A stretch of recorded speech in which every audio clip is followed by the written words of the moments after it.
So it's 2 to the A times 3 to the B over 2 to the C times 3 to the D even.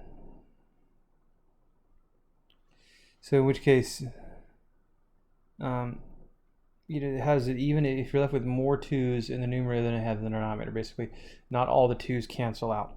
But also, it needs to be an integer. One way for things when asked is it even or odd. One way for it not to be even nor odd is it to just not be an integer. 1/2 is neither even nor odd, so that's one way it's not that it could make it a number, or a question could end up being not sufficient if it's just not an integer. So let's do this. A is greater than C.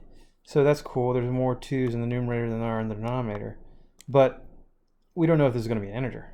If D is greater than B or something like that. So that's not sufficient.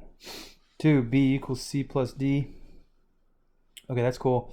But we don't know if there's more 2's in the denominator, like about A, We don't know if there's more 2's in the numerator than the denominator, so that's not sufficient on its own. Drawing them together, A is greater than C. But the issue is, what if, it's easy to see how it could be end up being an even number.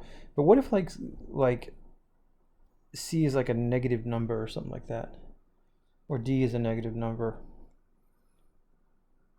Okay, 2 to the A over 2 to the 4 over 2 to the negative 2.